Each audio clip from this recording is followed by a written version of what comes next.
ये doctor Mirza Idris bag साहब हैं।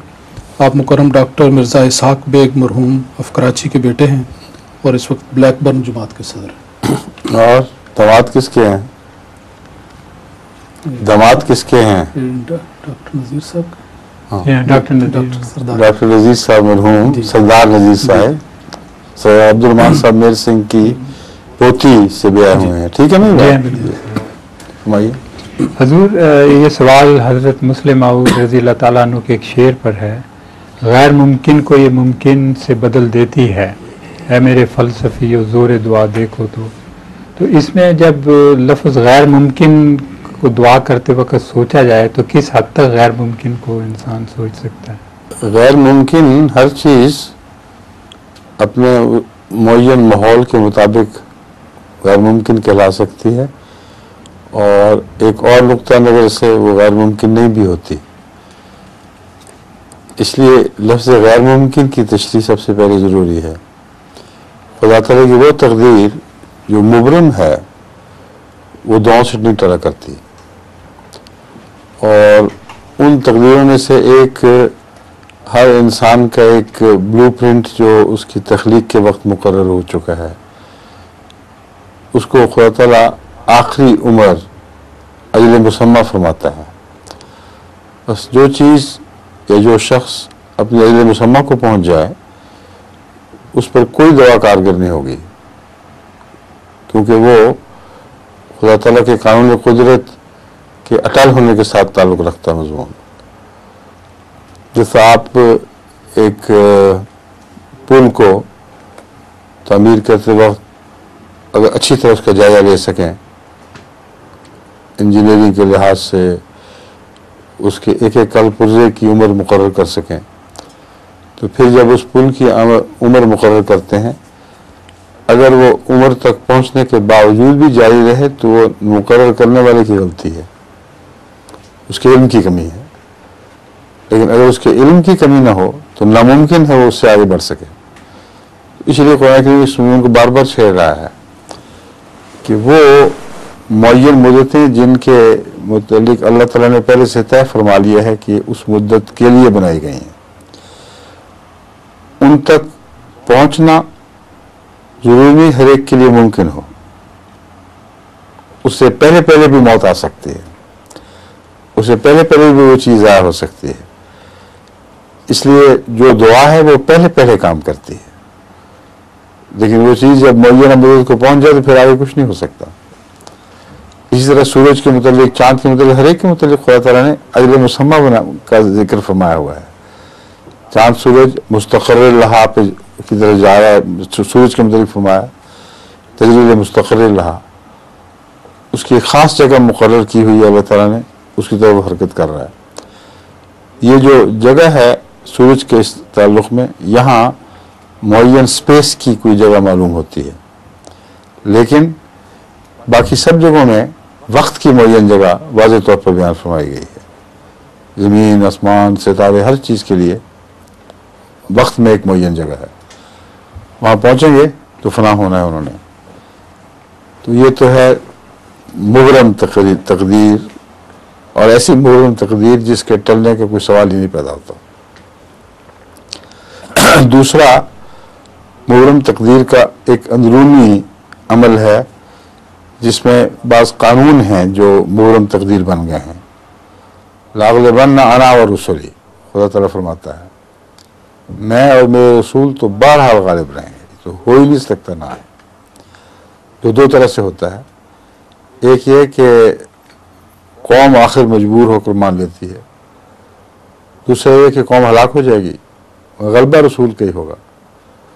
जैसे हज़रत नूह की दफ़ा हुआ, सारी कौम हलाक हो गई। और बहुत सी मिसालें कुरान करीम ने पुराने अंबिया के दिए। सूरह हूद में उन मिसालों का जिक्र है।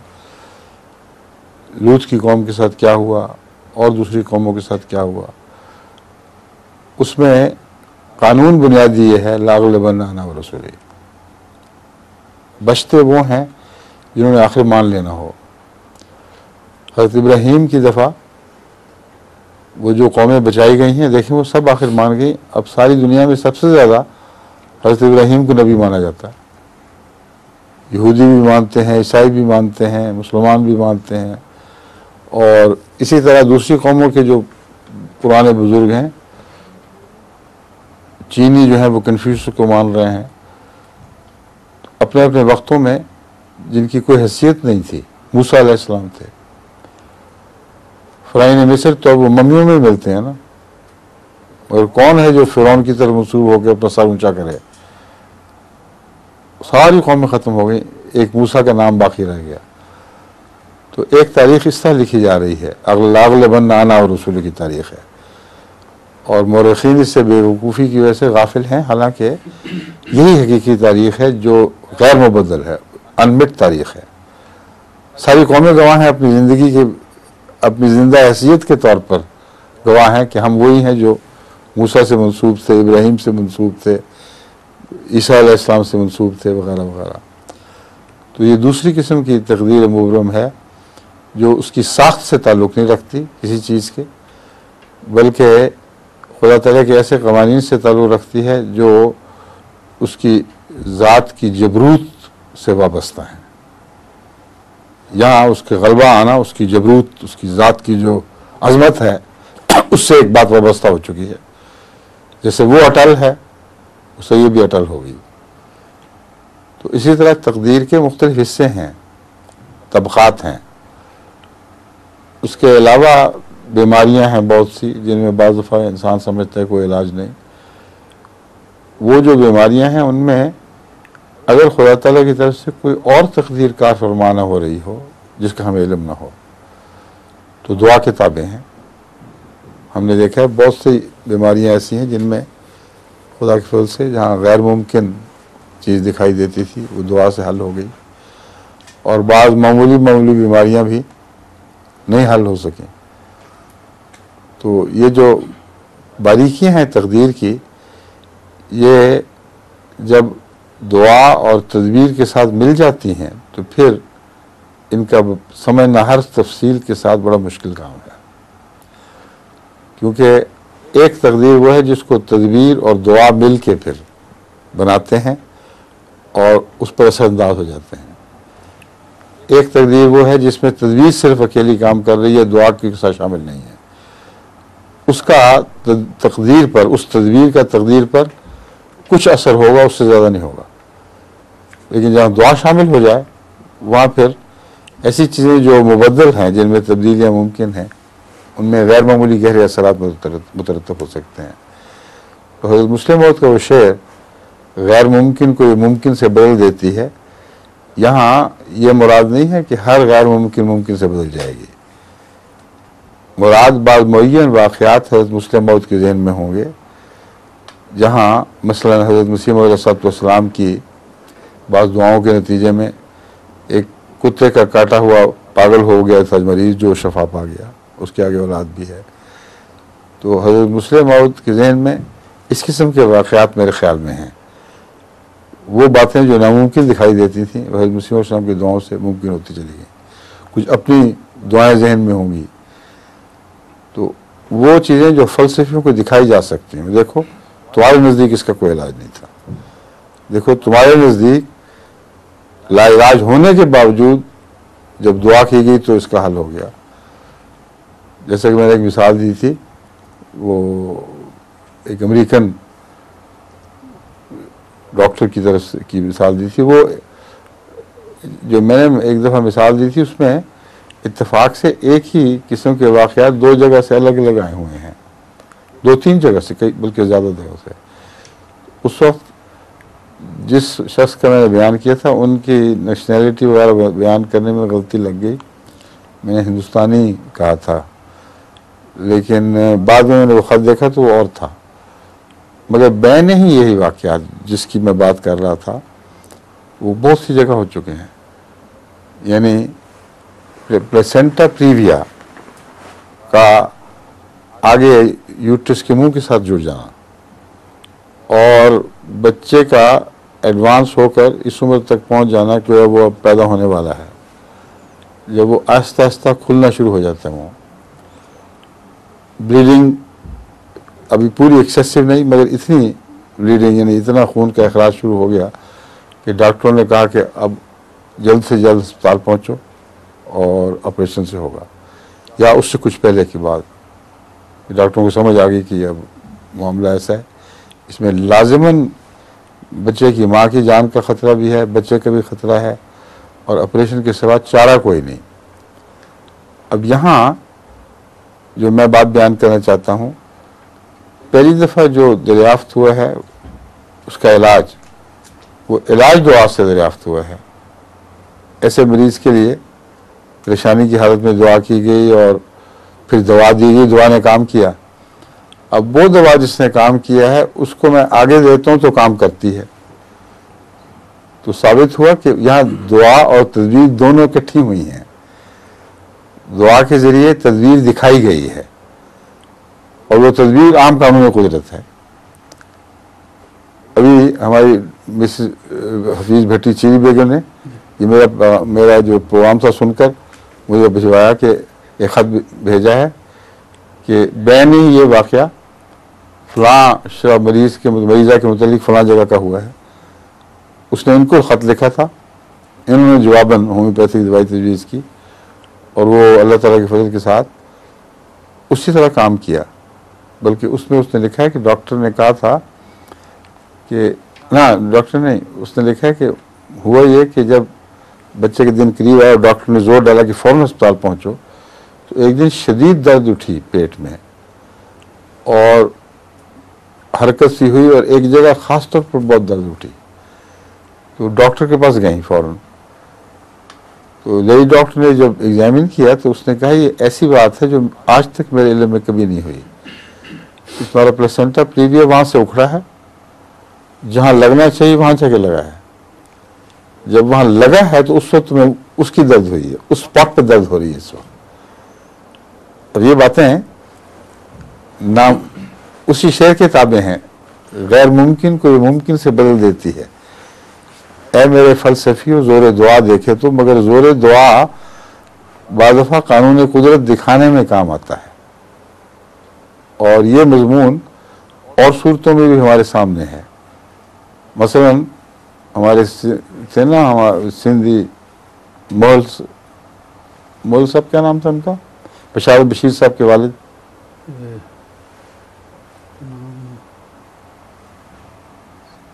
बहुत छोटी के बुजुर्ग इंसान थे, यानी फ़कीराना ज़िंदगी और कामिल यकीन, दुआएं दुआ गो। उनके बेटे बशार बशीर वाक़ई ज़िंदगी रहे हैं और अनवर अबड़ो फैमिली में एक बही गई है उनकी बहन और एक बशार बशीर से बही गई थी। अब्दुल्ला साहब थे ना, आगा मोहम्मद अब्दुल्ला, उनकी दो बेटियां थीं, एक साले अनवर जो अनवर अबड़ो से ब्याही गई और एक बड़ी जो इनसे ब्याही गई थी बशार बशीर साहब से। मैं उन बशार बशीर की बात कर रहा हूँ। तहरीक जदीद में लंबा उन्होंने खिदमत की है, अफ्रीका के मुख्तलिफ ममालिक में भी रहे हैं। तो उनके वालिद साहब का वाक़या है, परियल साहब, मास्टर मोहम्मद परियल नाम था उनका। और जैसा कि मैंने बयान किया है, बहुत दुआगो इंसान और बहुत बुज़ुर्ग थे। अल्लाह ताला के फज़ल के साथ अपने ज़माने में इर्द गिर्द लोगों को काफ़ी फैज़ पहुँचता था। उनकी बेगम को यूट्रस का कैंसर हो गया, यानी रहम का कैंसर, और ऐसी हालत तक पहुँच गया कि लेडी डॉक्टर ने कहा कि अब इसका कोई इलाज नहीं है, इसका मरना ही मरना है, बस और कोई सूरत नहीं। ये वो ज़माना है जबकि अभी ऑपरेशन करके निकालने का रिवाज इतना आम नहीं था, यानी यूट्रस को पूरी तरह डिसेक्टमी करके निकाला नहीं कर जाता था। कोशिश करते थे डॉक्टर, फिर वो ऑपरेशन करके थोड़ी सी जगह निकालते थे, मगर वो अभी तक उसके फैलने को रोक नहीं सकते थे निकाल के। मगर बाद उस ज़माने में उस इलाके में तो फिर मेडिकल केयर की तो वैसी बुरी हालत थी। तो लेडी डॉक्टर ने या डॉक्टर ने उनको कहा कि तुम्हारी बीवी एक हफ्ते से ज़्यादा की मेहमान नहीं है, अब नहीं बच सकती। उस पर इन्होंने दुआ शुरू कर दी और ये अजीब वाक़या है। एक रात सारी रात दुआ की, तहज्जुद में खड़े हो गए और दुआ करते रहे कि आखिर बस मुझे ठीक कर दो, मुझे कोई पता नहीं। डॉक्टर जो वज़ीक है मैं तुझसे मांग रहा हूँ। और अचानक कश्फी हालत हुई और एक बूढ़ी जिसको आप सूची बूटी कहते हैं, वो बूटी नाचती ही आगे सामने आ गई और उसने कहा मुझे इस्तेमाल करो। अब वो ड्रामा हो कहते हैं उसको सिंध में, उस इलाके में कम से कम उस बूटी का नाम ड्रामा हो था और वो इर्द गिर्द उगी हुई थी। वह गुमान में भी नहीं था उनके कोई ये कोई चीज़ ऐसी है और ना पूरा तजुर्बा था क्या करना है। बहरहाल उन्होंने, वो बहुत कांटेदार झाड़ी सी होती है, मैंने भी उसको कई दफ़ा पकड़ने की कोशिश की है, यानी इकट्ठी की है, तो बहुत चुभते हैं कांटे हाथों को।